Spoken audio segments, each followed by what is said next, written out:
Fairness means different things to different people, but however you define it, just 35% of voters nationwide say the economy today is fair to the middle class. And when we ask about lower-income Americans, people are evenly divided as to whether it's fair or not.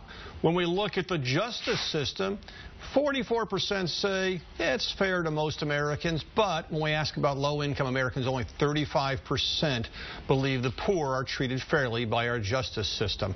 With me now to discuss this is Congresswoman Barbara Lee, a Democrat from California. Welcome to What America Thinks. Very happy to be with you. Now, I'm sure these numbers didn't surprise you at all. No, these numbers, unfortunately, are numbers that so many people have lived with for generations. When you look at now the fact that the economy is not fair to middle-class individuals and families, nor is it fair to low-income individuals and families, nor is it fair to the poor. I think what we learned during the Occupy movement, I mean, people understand that 99% have been treated in a very unfair manner in terms of our economic system, and we have to really begin to change that. Now, you're on the Budget Committee and the Appropriations Committee. You're dealing with budget issues right now. Are you happy with the President's new budget and where that's leading? Well, when you look at the President's new budget as compared to the Ryan budget, it's light years ahead. It's a lot fairer. There's some troubling parts of the President's budget, which I don't agree with. The chained CPI as it relates to cutting Social Security benefits, but we're going to work through that. But when you look at the fact that one of the focus of his budget has to do with addressing poverty and how we really create a fairer society and a tax system that is fair, that really allows for tax fairness as it relates to making sure the millionaires and billionaires who have gotten all the benefits and the oil companies and the huge tax loopholes, making sure that those have been addressed in a fair way so that low-income and middle-income individuals benefit. Now, last December, the President passed tax hikes for upper-income Americans. Public support was very strong for that provision.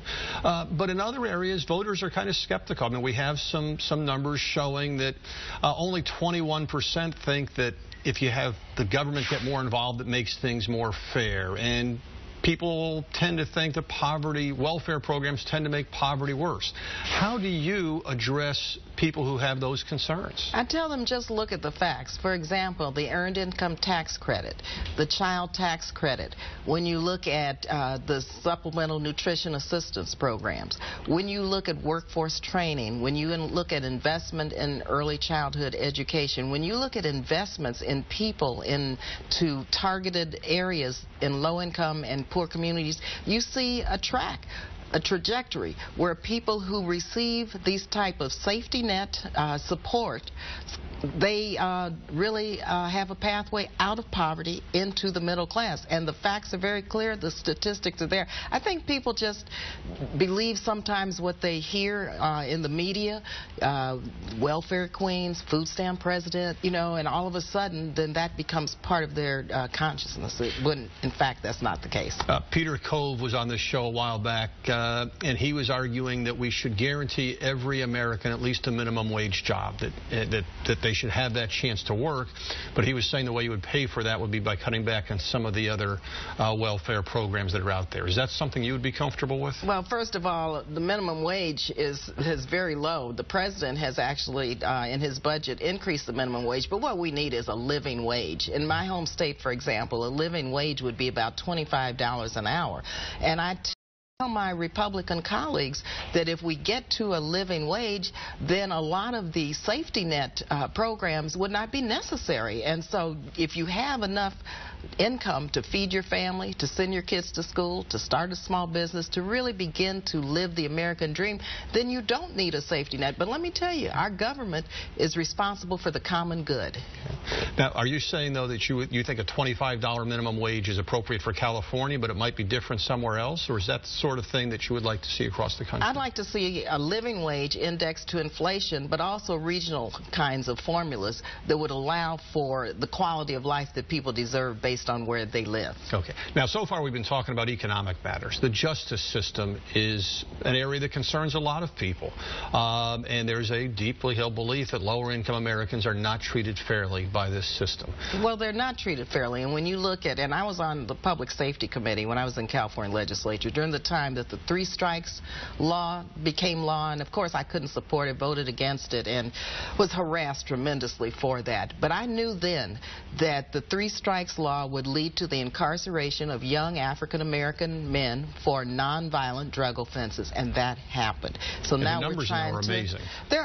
They're scary in terms of what has taken place in California. When you look at mandatory minimum sentences for those who are convicted of powder versus crack cocaine, it was 100 to 1. Now, as a result of this administration, it's down to 18 to 1. But we need 1 to 1 because, again, who gets incarcerated under the provisions of the law for crack? It's primarily low-income African-American people of color. And it gives them a difficult time to enter into the middle class with that record. Once you are out and you have this on your record, in many states you can't vote. In many states, in my district, we conduct events where we have record remedy provisions in our law to remedy a record of certain offenses. But what I learned was that you can't apply for certain housing, federal subsidized housing. You can't go to school with a Pell Grant. You can't apply for, can you believe this, food stamps, nutritional assistance. You are ineligible if you are a parolee to apply for basic nutrition assistance until you can get your life together. All these government support systems are really just bridges over troubled water. Well, these bridges are denied for formerly incarcerated individuals, which of course presents then a cycle of recidivism, which we need to stop. Congresswoman, thanks for joining me for this week's edition of What America Thinks. I'll be back with more right after this break.